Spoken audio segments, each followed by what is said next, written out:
Paul Bristow is the Conservative candidate for the mayoral election in Cambridgeshire and Peterborough. Welcome to the conversation.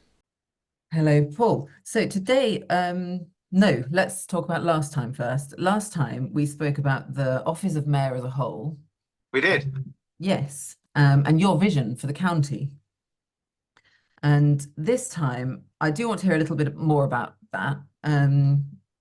But I'd also like to hear a little bit more about the congestion charge. Okay. That seems to come up a lot in conversation. And also a little bit more detail about dualling the A roads, because you did touch on it last time, dual all the A roads, and you explained that, but I think we need to go a little bit more into which roads, and because it's obviously not all the A roads, Yes. but it's a lot. So we'll talk about that. And then maybe if we've got time, we can also touch on adult education and how that fits into plans, and what your plans are for it. Okay. Yeah, Um, let's do it. okay, great. So where do you want to start? More on the vision for the county, or recap, or straight Yeah, but let's into just touch on the vision for the county. I mean, yeah. maybe the last time I think I talked about connectivity, didn't I? And I talked about the three. I talked about infrastructure and transport connectivity. I talked about digital connectivity, and then I talked about social connectivity. And so that's the vision. It's the idea to actually try and, in a way, you see Greater Manchester, whether you live in Bury or whether you live in Altrincham. You know, the people identify themselves as living in Manchester. The same with Tees Valley, whether you live in Hartlepool or whether you live in East Cleveland.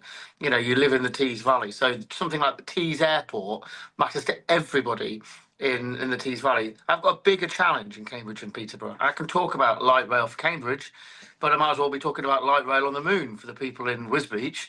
And the same goes for, I could talk about a community stadium in Peterborough, but again, I could be talking about a community stadium on the other side of the world for all the it matters to people living in Soham. So look, we've got that challenge, and I understand that, but there are still things we can do to create that identity of Cambridgeshire further. First, cementing our economy, so people in the rural parts of Cambridge are far easier to be able to get to Cambridge and to Peterborough. We can reconnect our three great cities, by rail much more effectively. And if we want to build all those homes, especially the south, let's try and share them out across the county so we can connect our county much more effectively. And that's the transport thing. And in terms of digital connectivity, there are still far too many parts of Cambridgeshire which don't have excellent broadband or super fast connection, ultra fast connection now I think it is. So look, we need to correct all of that. And of course, the third element is to try and create some sort of pride and social identity in Cambridge. I don't know if I told this story at the last podcast. I remember I lived for a brief period of time in Redcar, and every time I used to drive up the A1, I used to turn off on the A174, I think it was. And the first thing you would hear was not the pollen count, you'd hear about the benzene count, because obviously there are lots of chemical factories and what have you on the T side. But the thing that really hit home was the pride people had in the Tees Valley, proud of where we live, proud of where we are. And that's why when I was the MP for Peterborough, my strapline was proud of Peterborough, because I wanted people to feel that sense of pride in Peterborough. I want to do that for the whole of Cambridgeshire. Do you know Wisbech have got more historic buildings than Stamford? There are places like Northstowe, for example. Okay, they found a Roman villa. They're building this brand new town village of Northstowe. And I found this Roman villa right in the middle of it. That's not a challenge. That's a gift. What we should be doing is building that community around that heritage, around that Roman heritage in that area. And the same goes for the rest of Cambridgeshire. But that social connection for Cambridgeshire, that's what I'm really passionate about, as well as the transport and the social and the digital connectivity. Mm. You mentioned three cities, although you've only named two. Ely. Oh, We can never forget Ely. Well, our mayor forgets Ely, but I won't forget Ely. I can assure you of that. good, I'm glad to hear it. And of course, they've got free parking all over Ely, I even do. in the city centre, because Conservatives run the district council there, and they haven't put their precept up for 11, 12 years. So it is possible, we know that. And Um, Harriet, what's the solution? What's Labour's solution to brilliant district councils in Fenland who haven't put their council tax up, who also have free parking? Same in East Cambs.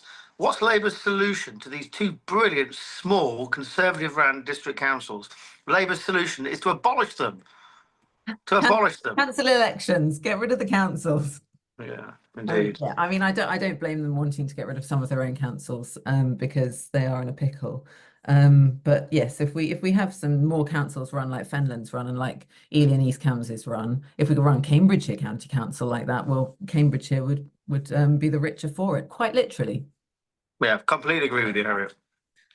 So I really enjoy the social identity point that you make, because I have a interest in social sciences, and sense of place and social identity is such an important part of human nature.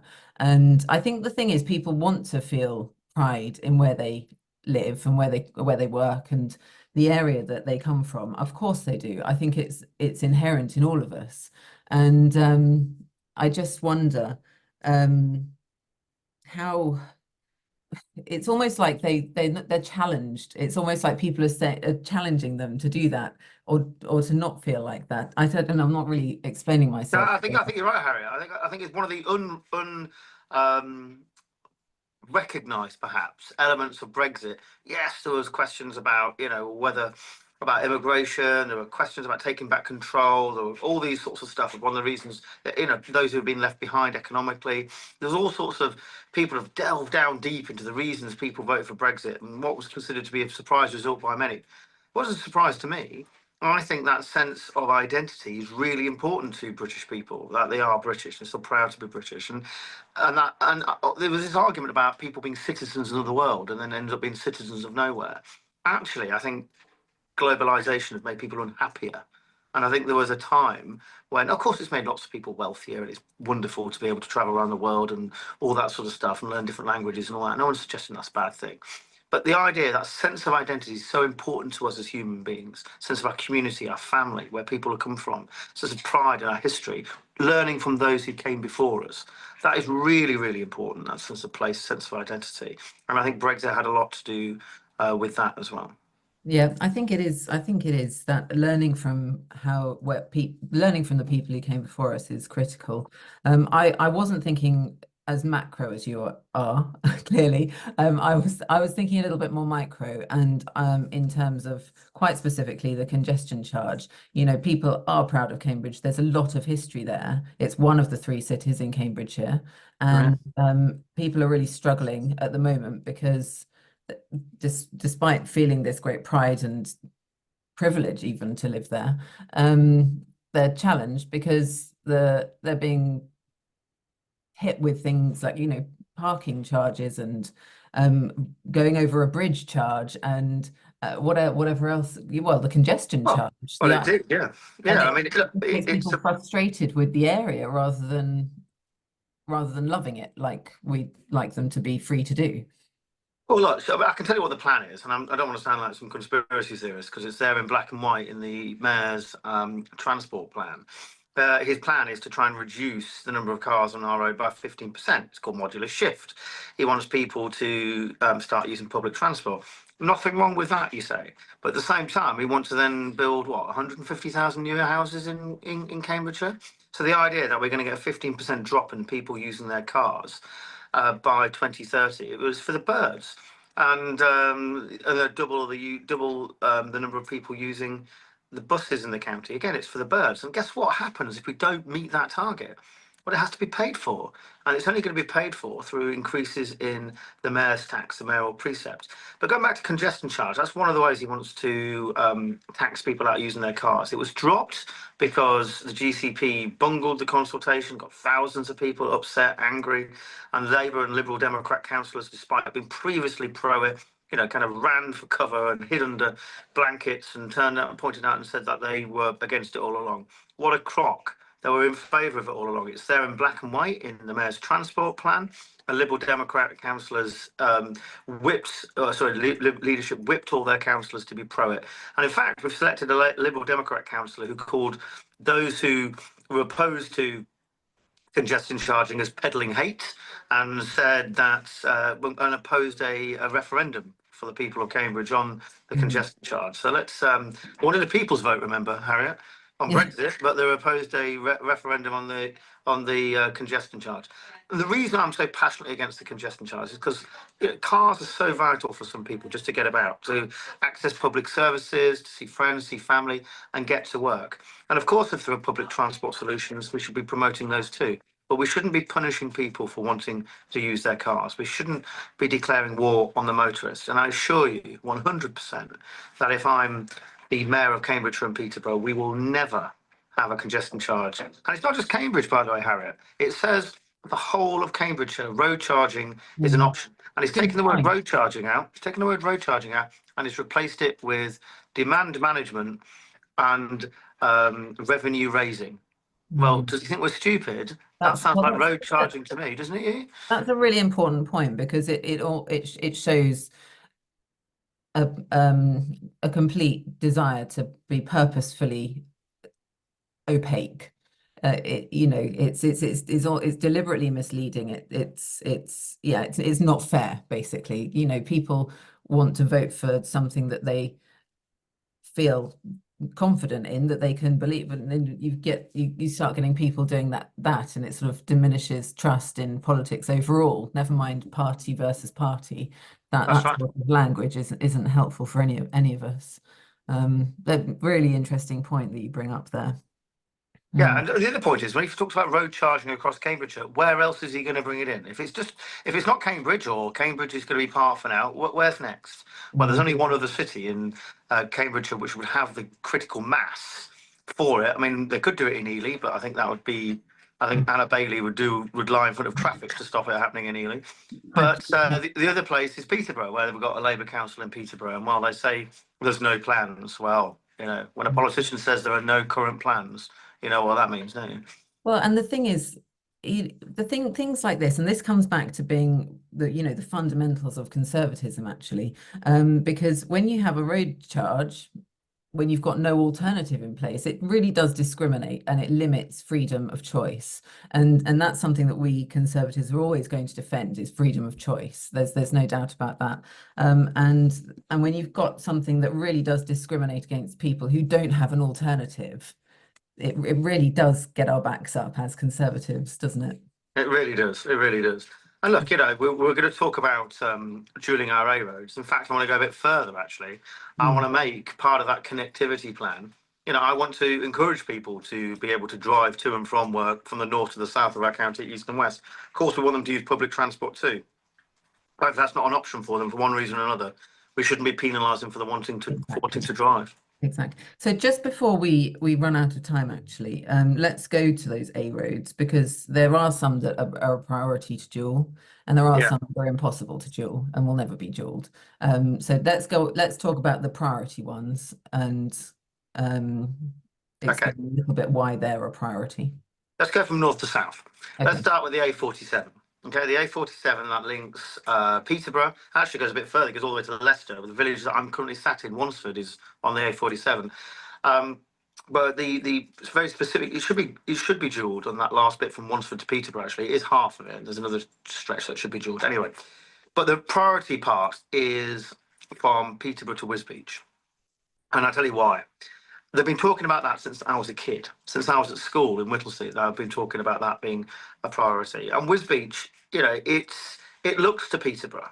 It looks to Peterborough for its economic development and etc. Of course, it's part of Cambridgeshire, but it looks to Peterborough.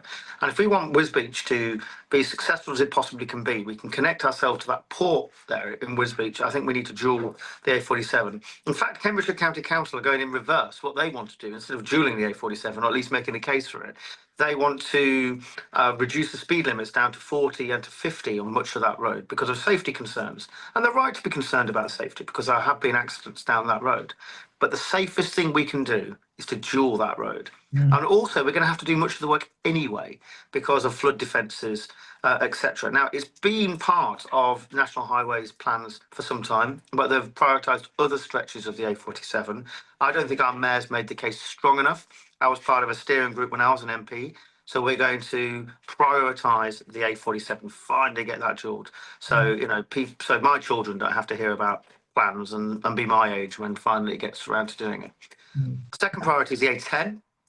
The A10 is chock-a-block in the mornings going into Cambridge.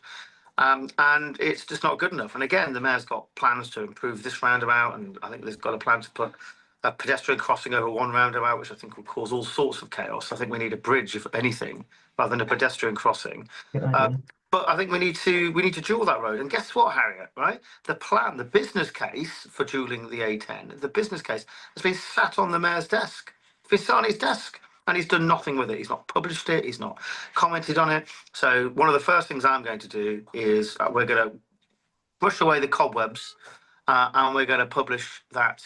We're going to publish that business case. Excellent. And then we've got the A141 as well, which requires, and that's St Ives sort of bypass area as well. And there are lots of improvements we can do on that road. Some of it will be maybe a candidate for dualling. Others may just need some improvements on that road. But again, that's a vital link in Huntingtonshire and St Ives. And again, that's something that people use every day. And the last thing we want is to encourage more congestion on that road, and we need to put some investment in. And of course, the A428 is being dualled anyway right now. That's already happening. The Black Cat roundabout, just slightly out of our county, but everyone will know the Black Cat roundabout and how it all causes all sorts of congestion. And the rest of the A428 that goes all the way A421, sorry, that goes all the way down to Milton Keynes. That's already dualled. We're going to turn the A428 into the A421, so that gets dualled as far as it can to Cambridge, and that's going to be fantastic for our county as well. Certainly will be. Well, fingers crossed we'll be able to see all this in action before long. Paul, thank you for your time again. Let's leave it there for today. Next time, we'll pick up on adult education and a few other things. And yeah, speak to you then. Wonderful. Thanks very much, Harriet. See you soon. You can visit www.paulbristow.org.uk to get in touch, to stay in touch, and to help Paul to get Cambridgeshire moving.